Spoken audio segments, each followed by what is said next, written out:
Welcome to California Now, a podcast produced by Visit California. I'm Soterios Johnson. Today, we're going to explore the power of possibility with a series of what-if scenarios. To start, what if you could eat anywhere you want in California, whether you're craving a taco in San Diego or Chiapino in the Bay Area? Food writer Troy Johnson has some suggestions. They just have these massive, delicious burgers that they create this whole salad on top of too, like tomatoes that are probably half the tomato. You need to unhinge your jaw and eat it. Next, what if you and your family could take the ultimate kid-friendly vacation anywhere in the Golden State? Writer Kelly Mickle shares family travel strategies along with a few favorite destinations. One advantage to the kids getting up at the crack of dawn is if you can get there early, you're also way more likely to end up seeing wildlife. We've seen desert tortoise, we've seen bighorn sheep, we see jackrabbits. Then, what if money was no object? Dino Michael, who heads all things luxury at Hilton, says you really ought to talk to the concierge about how to make your next stay truly memorable. That's all coming up on California Now.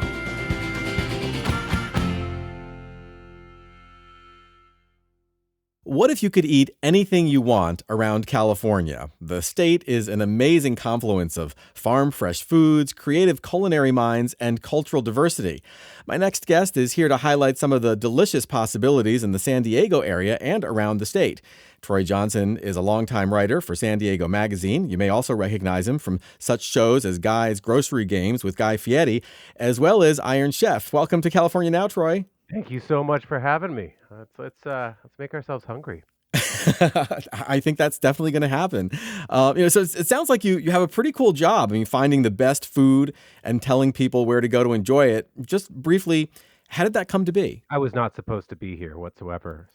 I really wasn't. I've always been a writer. It was pretty much the only marketable skill I had in life. Could not change the light bulb or figure out math. So I just started writing for alternative weeklies, started writing about music, had an underground TV show in music in San Diego. This was before Pandora, before iTunes, and they let me into this little news studio in San Diego to put on punk bands and bands that would eventually play at Coachella. Maroon 5's first ever television performance was in a little news studio in San Diego. And so I had all this stuff going on, and then 2008 happened, and my whole life collapsed, just like everybody else's. Advertisers pulled out, the economy collapsed, and I had to take a job at a magazine, and they told me I was going to have to write about food.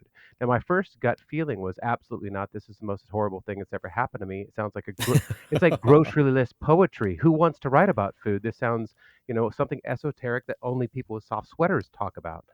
And I said to them very forcefully, yes, I will absolutely do that because I need a job. Thank you so much. I will beg of thee.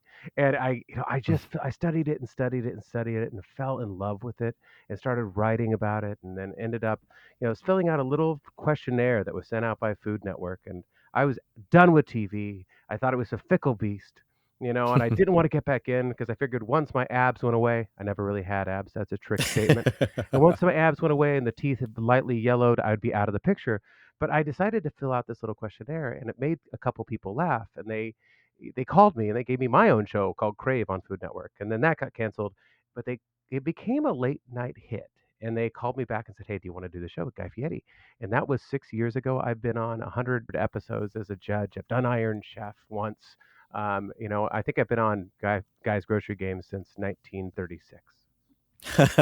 So let's talk about food. We're big on road trips on this show, and one of the quintessential road trip foods is, of course, the burger. What are some standout burgers in and around San Diego? Oh, God. In San Diego, you have to go to Hodad's, which I will mention. It's in Ocean Beach, which is one of the last great beach towns in America. Almost 99% independent businesses on this tiny little street. And Hodad's has been in this guy's family for, 60 years or something like that. And it's just a bunch of punk rockers, which is what this neighborhood of Ocean Beach in San Diego is. It's a bunch of vagabonds, hippies, bubble blowers, hula hoopers. It's the Venice Beach of San Diego. And these burgers, they hire nobody who, I think you have to have a full body tattoo to work there. And there's metal playing, and they just have these massive, delicious burgers that they create this whole salad on top of too, like tomatoes that are probably half the tomato. You need to unhinge your jaw and eat it, but that's one of my favorites. And then the other one I would say is a place called Bankers Hill Bar and Restaurant in San Diego. It's done by a James Beard nominated chef, Carl Schroeder, who's got a restaurant called Market. Well, this is his casual offshoot, and they do like this brisket and chuck and short rib combo on a brioche bun in this really hip little place in the middle of the city. It is amazing. I love those burgers that combine the different kinds of meats, the different cuts. They're not just like, ground beef, but they're ground different cuts, which make the burger really like just explode in your mouth. It's a burger chorus. That's amazing. And of course, we'd be remiss to overlook In-N-Out. I mean, since a lot of people from out of state, they get here and the first thing they need to do is get that double. In-N-Out, there is a lot of talk around certain circles whether or not Shake Shack is better than In-N-Out. And, I personally don't put up with such blasphemy. I think that, if you're going to be in San Diego, you're going to be in Southern California, you have to go to In-N-Out. I don't actually think you're allowed to even sign up for gas and electric until you've gone to In-N-Out at least once. It's the classic, it's the staple. It was one of the first places in the country that decided to do it all fresh. And that's why they made their name. And it's still the same way, made exactly the same animal style, double, and they have 9,000 different secret menu items that you can unlock if you're a true die-hard fan. It is, and the line is always 765 miles long, but it somehow goes in 15 minutes. Right, exactly. Another characteristic of the San Diego food scene we can't overlook is just how much great Mexican food is available. I mean, we could probably do a whole episode just on tacos. Yeah. I just did a cover story for San Diego Magazine on some of my favorite tacos in San Diego. The taco culture here has really exploded. The interesting thing about why it exploded was the Mexican chefs taught San Diego chefs immeasurable amounts of how to cook on just fire and charcoal and Baja Mediterranean cuisine.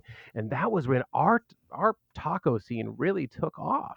Was when those chefs came across almost as culinary refugees, and started doing these pop-up dinners and taught our local chefs and really infused our scene, with how to do ash cooking, lime, and aguachile presentations and everything else. I mean, now we've completely have the better taco moment in San Diego that LA has had for years. Wow. What about plant-based options? Is that a growing scene as well? For so many years, I think that plant-based options were just that steamed broccoli with a little bit of salt and butter on the side of your steak, and finally, it really hit San Diego. We have, a place called Kindred. And Kindred in San Diego, it's basically a vegan death metal restaurant. They play like metal. They've got all these ornate demon heads, a bit yet pink wallpaper too. It is a hipster's hipster place, but it's beautiful. And they have really done a job in creating a scene around plant-based food. I mean, some of the best chefs and restaurants in San Diego are all going plant-based because if you think about what San Diego is, it's seafood, it's Mexican food, and we have the most small farms per capita of any county in the United States. When any chef moves here, the first thing they say is, look, New York may have better chefs. They've got way more restaurants. New York, LA may have more, more people, more restaurants, more space, but San Diego has all of this produce. We've got strawberries that are still growing and red and vibrant and taste juicy like a strawberry in November, so because of that farm richness, all the chefs here have learned how to cook with it. It's no longer just steaming or braising or anything else. They're making like full on, 4-course meals that are completely transformed using, the natural bounty. Right. So what would you say is like, a must have at that restaurant? They have a jackfruit barbecue burger, jackfruit barbecue pulled pork in quotation marks at Kindred, right? Which you definitely have to get. It's beautiful. They make some of the best craft cocktails in the county, and then they also have strudels. They have a brunch that they do, and it's vegan strudels. If you remember those strudels that you would get in the freezer, that your mom on a Sunday when you've been a good child, would say, "Fine, go ahead and crush 7, and then go catatonic on the couch." They have those strudels, and it's delicious. Oh, wow. All right, let's look at a few other destinations in California. Where else should we go? Starting with LA. Like what's something you're craving from Los Angeles right now? In LA, my mom went to USC, and for a couple of years we lived in a part of town called Downey. And Downey, at least at the time, it was just struggling to come up. It wasn't a Beverly Hills. I loved it though, and we didn't have all the food, and it wasn't like this hip scene. But there's this little place called Fatima's. It's Lebanese. They do halal meats, and they do little pita sandwiches that are fantastic. And that neighborhood I have so much love for, and I'm so glad that something like this became a star. It is always packed. People always go there. It's beautiful meat, succulent, and pita sandwiches. Sounds delicious. Oh my God. And I love Mediterranean food, so Lebanese is excellent. So good. All right, so let's keep going north and maybe talk about something to wash down all this great food we're talking about. How about a favorite dish or restaurant in San Francisco? I think in San Francisco, there are two places that I would have to go. Like I have to go to foreign cinema every time. Again, this is another one that's a little bit older. It's been open for 21 years. My wife and I just went there a couple years ago when we were up filming Grocery Games, and we passed through San Francisco, and it is. You're outdoors. They have those old stands from the drive-in movie theaters, the microphones, Mm. and they've just been doing California cuisine so well. And they have black and white movies playing, perfect lighting. It is one of my. It's an art house. It really is. A foreign cinema. I mean, a former cinema place. So I mean, it just I don't know. There's something about the way that hospitality people have always appreciated art, but some people have that magic touch, of just incorporating the art and the ambiance and the food all together. And to me, that has never been done as well, or Benu. Benu is that like French Asian from James Beard Award winner, Corey Lee. He used to be the French Laundry. He was the top chef. Lobster soup dumplings are amazing there. I mean, it's one of those places where you go and you go, I did not know that human beings could do this to food. You What about wine country? Wine country, God. I mean, obviously California is, amazing for wine. For me, when we're talking wine countries, there are two different versions. There is the High Castle, which is Napa Valley. It is built up and beautiful and excellently planned and majestic and magisterial, and it's just an experience. It is the Versailles of the wine country. And for me, you've got Sonoma, which is this flatbed truck, salt of the earth, wipe your, hands on your jeans sort of wine country, and that's Sonoma. I love it. It's just because these are my people. This is that you walk in, you feel like you're walking into somebody's living room because you are. It's this one bedroom place where they're like, oh, well, we're making this great Pinot out by the shed, And it is, I mean, and they have very, very beautiful, elegant wineries too. And I shouldn't cast them all as that, but for me, it definitely is more of a, just approachable. A kind of down home. Kind of feeling like you're stopping at a, roadside shack and getting, some good food. The same thing in terms of wine. They've got a place called Motion, Moshin, and they do a great Pinot Noir. They've got a place called Brickler Vineyards, beautiful, beautiful place, Pinots and Grenaches and everything else. For me, it's just like it's that like handshake. Sonoma is that handshake that isn't too strong, isn't too hard. It's not that power handshake. It's just a really warm, friendly shake. Mm. Wow, that's a great way to describe it. It just feels that place where you're like you walk in, you're like, wow, I don't feel like I have to do anything but be me. Oh, that's so great. Okay, so why don't we wrap up now with one more what if scenario? What if this was your last day on Earth and you had to pick your final meal? What are you going to get and why? You know what I'm going to do is I'm going to go into a little Thai restaurant called Saab E Lee in San Diego. And I am finally going to order Thai hot, number 3.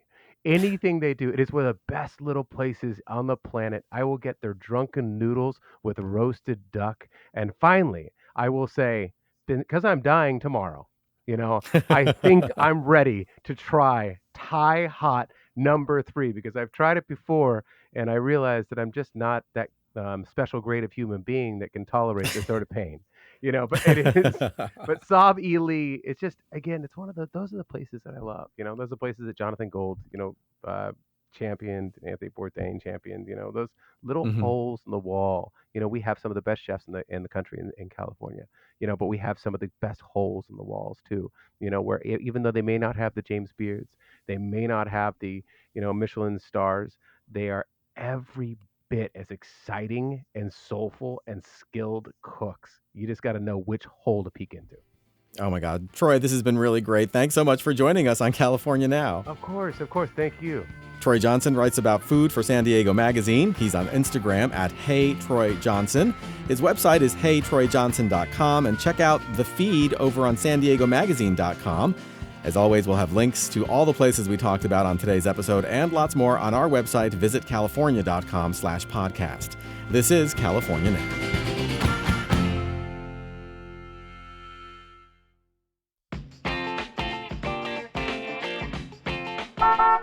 In a world that's constantly in a rush, it's about time to disconnect from your everyday and let your adventure unfold on the Central Coast. Take time to explore 350 miles of the world's most breathtaking coastline.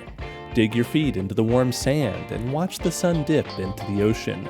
Wander, wonder, and take in the views at dozens of state parks. Paddle, surf, or dive right in to discover diverse sea life and towering kelp forests. Break bread, sip wine, and taste something new at nearly 700 tasting rooms and wineries.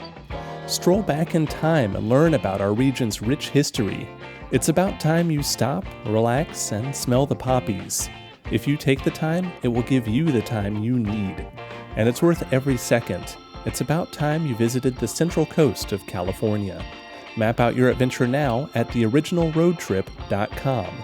And please remember to travel responsibly.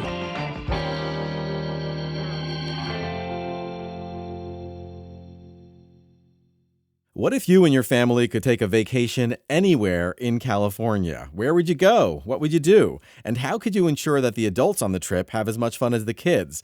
Well, my next guest has a few suggestions, from trip planning strategies to adventures in the desert.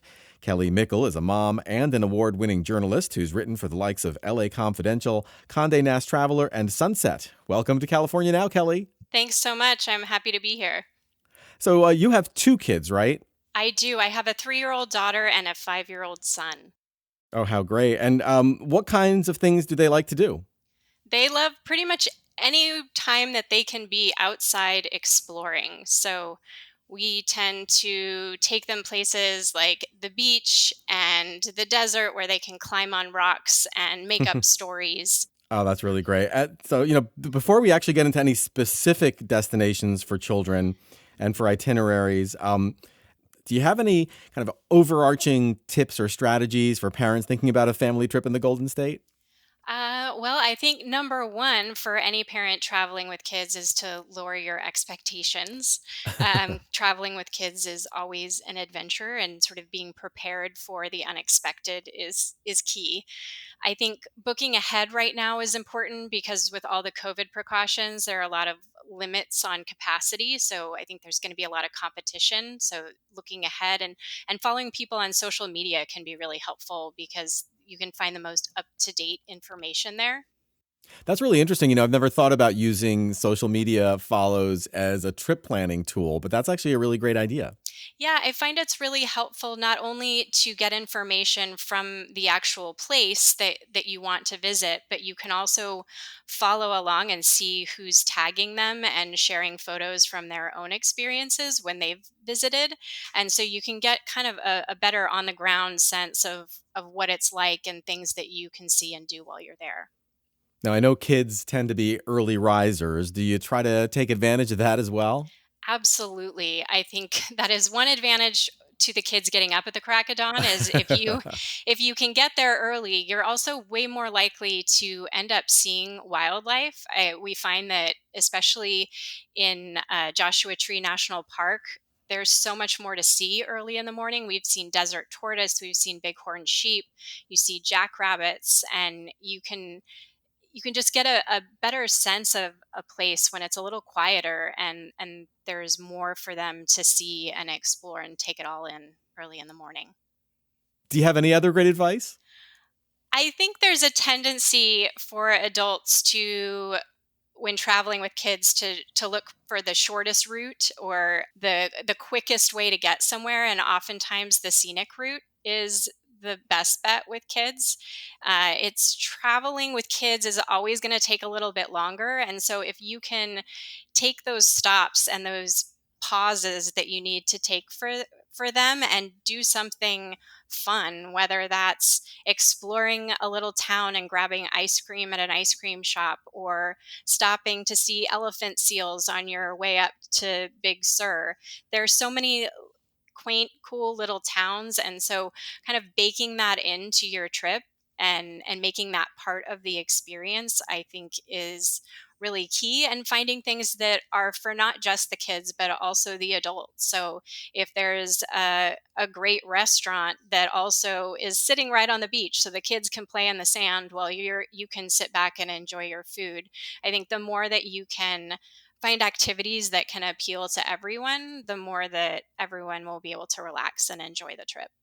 Right. And I love that you are kind of like, telling us to enjoy the journey just as much as the destination. Yeah, I think traveling with kids, so much of your time is spent on the actual act of traveling, so why not make that more fun? So Kelly, you grew up in the surfer's paradise of San Clemente, right? So beaches I just seems like an did. ideal place for a family outing. Has that been your experience? Yes, I think because of growing up at the beach and on the water, for me, the top of any family travel list would be a beach day. And there's so many beaches in California to explore that there's kind of no limit to what you can see and do, and so many different options for families, whether you want to do stand up paddleboarding and surfing, or boogie boarding, or Duffy rides is another thing that I think is a great option for families. You can rent these little electric boats and cruise around the harbors and check out different places, which can be really fun. A fun way for the kids to explore and see sea lions and dolphin. Oh, that's really cool. And so you're actually just you're driving the boat yourself. Yeah, so I grew up in San Clemente, which is this small little surfer beach town, and just north of that is you've got Laguna Beach, which is known for its beautiful beaches, and then if you keep going north of there, you get to Newport Beach, and in this big harbor, they've got these electric Duffy boats that are available for rent, and they've got coolers, and you can cruise around and eat food. There are also docks where you can pull over and tie up and eat at different restaurants. There's a playground there right on the beach, with a giant lighthouse as part of the playground where kids can play on the beach, called Marina Playground. And they've completely renovated the Lido Village area there, that now has a bunch of boutiques and world class restaurants for adults, but also has a little boat fountain with sailboats that kids can sail around. And there's a great restaurant there called the Crab Cooker that's been around for 70 plus years. It's just gone through a big renovation that'll be reopening soon. And it's just a classic seafood restaurant, fish market. You walk in, it's got this big glass case full of fresh seafood and live crabs that the kids love to kind of peer in and look at. And all the food is served on paper plates, and it's very homey and no frills, but just fresh and delicious. Now, I know you spend a lot of time in Joshua Tree. Do you think parents looking for a family getaway should consider going to the desert? I do. It's definitely not a place that people often think of, and yet there are so many wonderful places to check out. And I think the landscape there is, for kids and adults, really is kind of otherworldly. You get out there and they're just these twisted Joshua trees that look like something out of a Dr. Seuss book. You've got these rock formations that almost look like piles of melted candle wax, like in a Mm. Salvador Dali painting. Like it's just kind of like an alien planet. And you get out there and there's just these wide open spaces. And it's hard not to feel kind of in awe of the the landscape there, it's so different. And I think it makes you realize why it attracts so many different artists and musicians and kind of all walks of life. It's really this like kind of misfit community in the best way of all different types of people. And you can do so many different things, anything from horseback riding. There are some great nature trails that are easy for kids. They're 1 mile loops, like the Hidden Valley Nature Trail and Barker Dam are both easy, flat walks that the kids can do. And you'll see tons of wildflowers during like May and in early fall. And you also don't think of the desert as being colorful, and yet during the spring and fall it's just there's like blankets of yellow wildflowers, and then all the cactuses are blooming with these kind of bright hot pink and red and yellow flowers, and it's just stunningly beautiful. So let's talk about road trips for a minute. That seems like another great way to travel as a family. Does your crew like to head out on the highway? We love to take road trips, and I think our favorite road trip has to be taking the Highway 1 up to Big Sur in Monterey. Yeah, that's a beautiful, classic, kind of iconic California road trip. Do you have any kind of favorite destinations on that route? You know, on the drive up, we love to stop at Pismo Beach. Is a great little beach town and has some stunning cliffs, landscapes. The kids love to play on the beach there. And then just up the one from there, before you get up into Big Sur, there's the Elephant Seal Beach, where you can just find dozens of these huge elephant seals sunbathing on the beach, and they make very funny noises, which the kids think is pretty hilarious. Is that in the area of Hearst Castle there, San Simeon? It is, yes, which is another fantastic place to stop with the kids and see. The castle really is breathtaking and kind of more than you lives up to any expectations that you would have. So I think that's definitely worth stopping to visit with your kids as well. Are there some favorite places that you like to stay overnight or maybe, stop for a meal along the way? In Big Sur, one of our favorite places is Nepenthe. It's a great restaurant perched on the cliffs overlooking the Pacific. They've got great food and a lot of outdoor space and a little gift shop where you can find cool toys and books for the kids. There's also a little motel just up the one from Nepenthe called Fernwood, which is great because it's got all different levels of accommodations. You can stay in a motel room, you can glamp in a little kind of prefab tent, or you can pitch your own tent if you want to give your kids the full camping experience. Yeah, you mentioned glamping, and it's something that I've never thought of glamping with kids, but I guess that's actually a really great way to maybe introduce them to camping. It is. It's a perfect way to kind of dip your toe in camping with kids because it can feel a little intimidating, both I think for them and for you. And lugging all that gear, especially if you're on a road trip, is not always possible logistically. So there's some great glamping options on your way up Highway 1. You know, there's El Capitan in near the Santa Barbara area. And then in Big Sur, there's several different places that offer camping and glamping accommodations. And you can get these prefab tents, you can get cabins where you've got, actual real beds set up. And I think it's just a nice way as a family to kind of explore camping and expose your kids to camping without having to fully commit to a hardcore, week long camp trip with no running water. Right. And it's also something you can do for like a night or two, right? You don't have to commit to a Exactly. long term. Exactly. That's really great. Kelly, before we wrap up, what about finding family fun in your own backyard in Los Angeles? Where would you send people traveling with kids? The last year has kind of encouraged me to be a tourist in my own city, and there's so much to explore in Los Angeles. Another great spot that we love to take the kids is Descanso Gardens, which is just up the two in La Cañada, not too far, and it's a beautiful gardens. They've got everything there from Japanese gardens to redwood trees and a California desert and a giant rose garden, and they typically have a lot of live music outdoors, family events, story times for kids. They also sell plants for your garden, so you can take the kids there. And right now, they're doing a big thing selling tomatoes. So I know a lot of people this past year have been growing their own food at home, so they can help you. Whether it's planting flowers or vegetables in your garden, you can find a lot of that there. They've got great pink lemonade that the kids love in these little ponds with ducks and turtles. So we'll often get lemonade and hang out by the pond and watch the animals. Well, Kelly, this has really been great. So much great information. Thank you so much for joining us on California Now. Thanks so much for having me. Kelly Mickle is an award-winning magazine writer and journalist. Follow her on social media. She's on Twitter and Instagram at Kelly Mickle. As always, we'll have links to all the places we talked about on today's episode and lots more on our website. Visit california.com/podcast. This is California Now.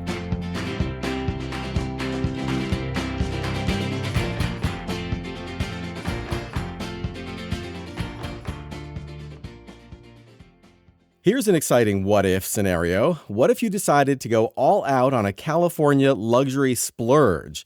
What if money was no object? What would you do? As my next guest points out, when you stay at a great hotel, the folks at the concierge desk are absolutely devoted to helping you make the most of your stay. Dino Michael is Senior Vice President and Global Category Head of Luxury Brands at Hilton, and we're going to secure some tips and tricks from him. Welcome to California Now, Dino. Thank you very much, Stuart. So as the saying goes, the best things in life are free, but sometimes it's really fun to indulge in a blowout dinner, buy front row tickets to a Lakers game, or go on a high-end shopping spree in Beverly Hills. Do you agree, Dino? I couldn't agree more. It's a simple pleasures in life. And, Hilton, of course, has a number of luxury properties in California. Can you kind of just tell us a little bit about them? Yeah, we're really fortunate to have 4 great properties in California. The Waldorf Astoria Beverly Hills, the Waldorf Astoria Monarch Beach, the Kindred Resort and Club in the Coachella Valley, and most recently our Oceana Hotel in Santa Monica, part of our LXR collection. And they are all fabulous properties, but each one of them is unique. They're totally different from each other. I'm sure over the years, your team has had some over-the-top guest requests. I'd really love to hear about some of them. Yeah, and they are. They're all very different hotels, from obviously coastal locations to the glamour of Beverly Hills to obviously the beauty of the desert and Coachella. So yeah, I mean, our guests, when they arrive, I think that they immerse themselves in the local area. They immerse themselves in kind of the visit.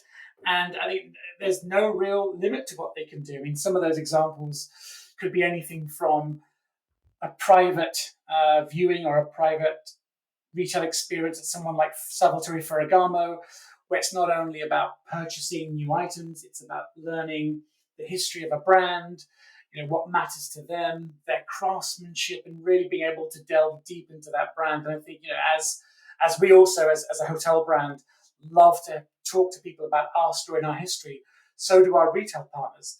And it's not just about, the latest fashion. It could be about sourcing a rare pair of Yeezy sneakers or arranging, that coveted Hermes bag. And that guest demographic has really changed.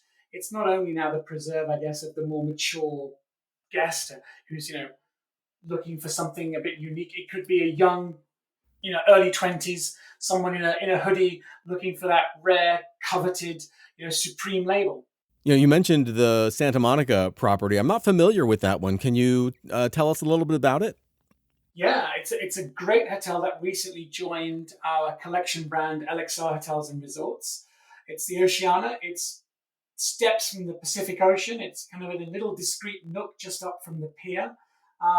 It's a wonderfully intimate hotel. It's like you found your dream beach home. It's a suites-only hotel that just has a great feeling to it. There's a little pool that kind of surrounds all the rooms. It's a wonderful property. Like I said, steps from the pier, steps from Santa Monica Central. A real addition to our brand. Yeah, I always love being right close to the water if possible, so you can kind of like just jump into the ocean if you need to. It has this wonderfully intimate residential feel to it. Like you could stay there for a month and be perfectly happy. That's amazing. That's amazing. I know that that a lot of people who are planning a big celebration in 2020, maybe a wedding or a key anniversary, had to defer those plans. Are you seeing travelers arranging blowout experiences for later in 2021? Oh, there's huge pent up demand. We know that there's only so many home renovations you can do right while you're waiting to travel. Um, if you think about our Waldorf Astoria at Monarch Beach, one of the most popular requests, and we're seeing those coming through hard and fast, is for partner experiences. I think there's an amazing local gin distributor called Nolette, and they arrange exclusive behind the scenes tours of their US HQ in Orange County and private mixology classes. And again, we're seeing bookings for friends gathering, reunions. They want to make it unique and special. I think when some people hear the word luxury, their mind immediately races to expensive and they wonder, can I afford that? But indulging doesn't necessarily mean breaking the bank, right? It's about exclusive access, rarity. It's not necessarily about the ticket price. It's just these unique moments that money can't necessarily buy. It's down to the connections and the relationships our concierge teams have developed over years. So let's talk about how to find those memorable opportunities around California. For people staying at one of your upscale properties, do you recommend talking to a concierge? 100%. It's a little bit like going to a great restaurant and having a sommelier come over to you and say, how can I help? And you say, well, I'll just take this Chardonnay, please. And you've got an individual there that's been training for years, that's passionate about a product that can help guide you. And I think there's probably some nervousness. People think, well, if I go to the concierge, they're going to recommend something that's maybe out of my price point. But our concierge teams are very, very well educated, and they look for those social cues. They're very good at reading, our guests and what they want. And and I think the advice is obviously, first of all, talk to them, but secondly, let them get to know you. Explain to them what you like, what you want, what you enjoy doing. And even before you arrive at the hotel, once you make a reservation, our hotels reach out to you, our personal concierge reach out. And again, my advice is the more you tell us, the more we get to know you, the more we can do, the more we can enrich your stay, we can enrich your experience. And our concierge teams will take all of those cues. They'll look for those cues to create something unique. Again, another example, and this is personal to me, I was staying at one of our hotels in California, and typically I was with my kids, and one of my children had a brand new phone, and predictably dropped it in the pool on the first day. Oh boy! And obviously, I hadn't told him it was waterproof, so he's obviously freaking out, panicking. Runs over to the pool attendant, asks for a cup of rice. Obviously because obviously everyone thinks you put something in a cup of rice and it dries out and magically continues working. So obviously that story, spread around the team members. And by the time we got back up to our room, there was an amenity in the room made of chocolate. And the chocolate on a tray were 4 handsets made of chocolate. And they've even gone to the trouble of, 3D printing the screen on rice paper. And one of the handsets was in a large glass of chocolate pearls. Amazing. Basically just Wow. mimicking our kind of small little drama in the morning, but turning it into this fun end of day experience. And obviously my children dove into the chocolate and finished it in about 5 seconds. But the fact that the pool attendant spoke to the supervisor who went into the kitchen and relayed the incident to the chef, who then came up with this idea to create something unique for the room when we got back up there. That's what they do. They'll take any cue to create something memorable. I mean, having the concierge there at your disposal is such an amazing resource, but a lot of people, they don't have experience with dealing with a concierge. So what do you tell people who may be intimidated by, the thought of even reaching out to one? I think just remember that at the end of the day, our concierge team are locals. They're just locals. They're really knowledgeable, passionate locals, but they live and breathe the area they're in. And again, even if you think about just the way we now interact with our guests, there's that traditional notion of you stand at a counter and you're speaking to a concierge. But if you're visiting, Waldorf Astoria Beverly Hills or Waldorf Astoria Monarch Beach, you'll sit on a sofa with our concierge, iPad in hand, and they'll talk to you, guide you, it's a very informal, detailed experience. And I think, again, the more you give to us, the more knowledge we can get from you, the better that experience will be. And don't be afraid, like I said, that they're just locals. And they've got relationships that they've been lucky to have for years. And sometimes there is that moment where no matter how much you want that table at the most exclusive restaurant, sometimes it really isn't possible. They're just full. So what you really will get from a concierge, it's not really a plan B. You get a really good alternative, just as good. And actually, in some cases, you'll uncover a secret, because obviously everybody wants to go to the hot ticket in town, the hot table in town. And again, if that's not possible, trust your concierge. They'll obviously say, okay, that's what they like. That's what they're trying to do this evening. Let's find something just as good, and I'll find that reservation for another night. And it could even be something as simple as pointing me to like the closest In-N-Out burger, right? I mean, it doesn't have to be something fancy all the time. Oh, I couldn't agree more. I mean, I get another great story. I was at La Quinta for an event we held with one of our partners, Aston Martin. And we had this event for our guests where they could, take an Aston Martin out for a drive. And again, part of this immersive experience where you get to know the car. Aston Martin provided, professional drivers who really understood the heritage of the brand. And at the end of the night, I was with a colleague and got talking to a couple of guests, and we took the Astons out for a drive-through In-N-Out. And it was one of the best nights we've ever had. Again, just rolling up, hood down, obviously, because we didn't want the car to smell of fast food, but to go and kind of take the cars down with the guest who kind of followed me down there, and we just grabbed an In-N-Out and a milkshake, and we came back. And I think that was probably one of their most memorable fast food visits they've ever had. That's pretty amazing. Dino, this has been really great. Thanks so much for joining us on California Now. My pleasure. Dino Michael is Senior Vice President and Global Category Head of Luxury Brands at Hilton. As always, we'll have links to all the places we talked about on today's episode and lots more on our website, visitcalifornia.com/podcast. This is California Now.